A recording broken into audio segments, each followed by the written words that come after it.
Middays live from Founder Square at the Neshoba County Fair, Mississippi's giant house party. Again, a full slate of candidates will join us on the program today under the iconic SuperTalk tent just off the side of the square. And joining us now is Brent Bailey. He serves as the Public Service Commissioner of the Central District. Brent, what's going on, man? Man, thank you so much for having me, Mr. Gerard. You managed staying cool? I am. They got me set up with a couple of fans here. You know, I'm a big celebrity, so I get a couple of fans.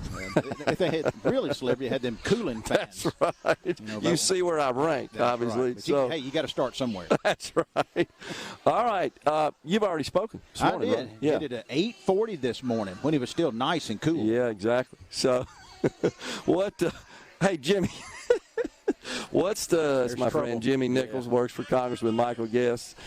What's the message today, Commissioner? Oh, we just want to get out and share our message of achievement, what we've been doing the last 4 years to represent the ratepayers and the consumers of Mississippi, and really out there trying to spread the word of how we've been effective representing them. We understand, we know we had some hiccups, I guess you could say, and there's been some dissatisfaction in customer service, particularly last month as the storms rolled through Mississippi. Yeah.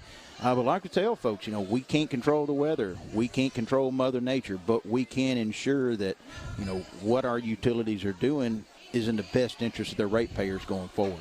You sent a pretty strong message, did you not, to Entergy during that period of time, and hats off to them.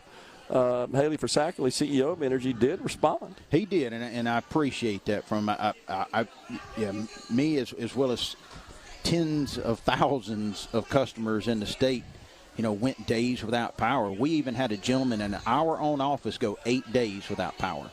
And you could just feel that frustration build up, and we had to do something, step out there and make a statement.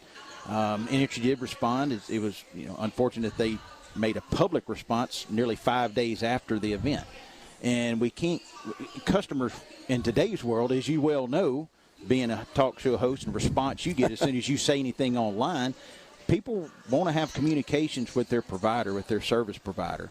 And they want that back and forth. They want understanding of when things will come back online so they can effectively plan going forward. This put a lot of folks out. It costs a lot of people money as far as food, medicine, hotels, fuel, those types of things. If people knew to plan, they would have probably been much more forgiving, I guess you could say. Yeah. But the outage information, when the expectations of service to be restored, was just not there for a couple days. And that frustration really built up, and we had some disappointment from our office as well. But we're planning to have constructive dialogue going forward with Entergy as well as other utilities. And that shows in some of the work we've done in the past through our utility infrastructure review after the winter storm of 2021. Right. And one of the key points from that review and from that outage event was communication. And that's something we're going to continue to push for from the PSC to our utilities and in turn to their customers. Yeah, I mean, I know from being in the customer service business, dealing with technology, that as long as you got the dialogue going, people are pretty good about it. It's when there's no information, no update, no communication, the vacuum forms, and then people start jumping to their own conclusion, and that causes problems. And that does.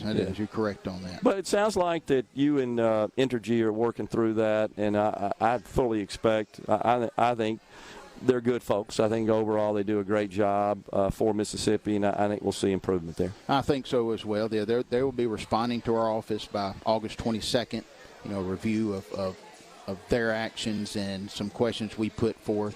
And hopefully this brings to light perhaps some weaknesses in the chain. Okay. And ways we can address those and strengthen those bonds internally, externally between the Commission and Entergy.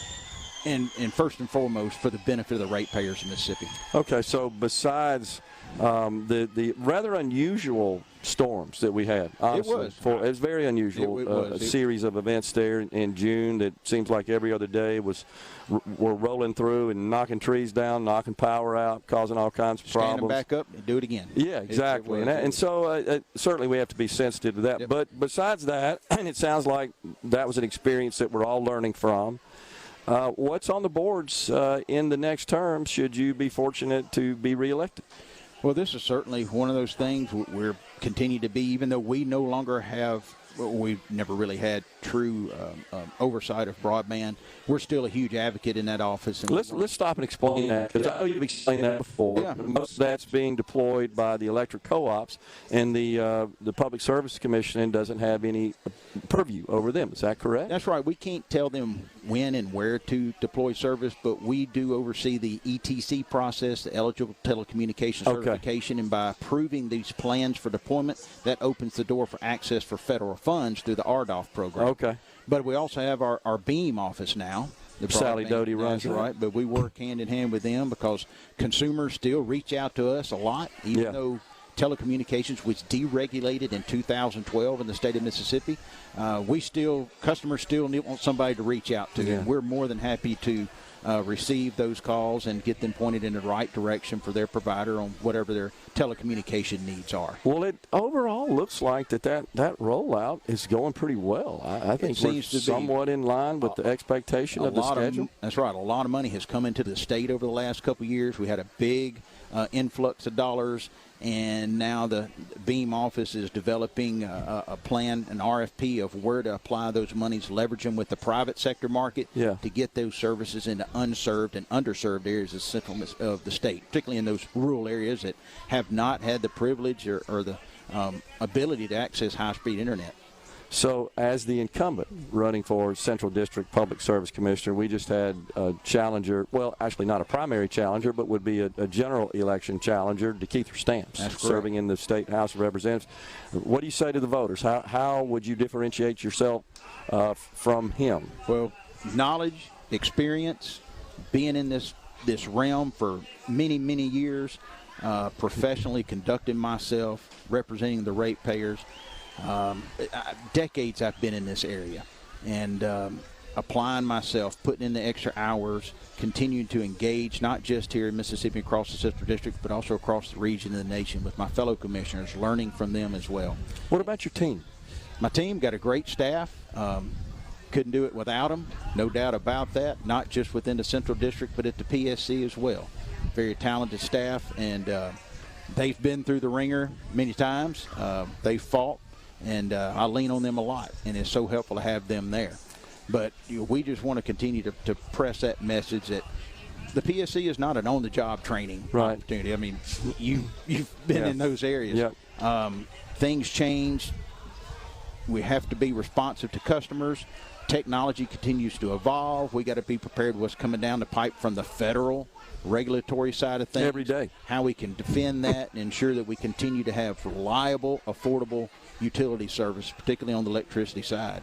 So is your team prepared to stay on with you at this point? They're familiar that I think on so. board? I certainly hope so. You can't predict the future, but obviously they're excited about I think so, yes, sir. You being reelected? I'm certainly excited about the opportunity. And so I say that because continuity is important. It is.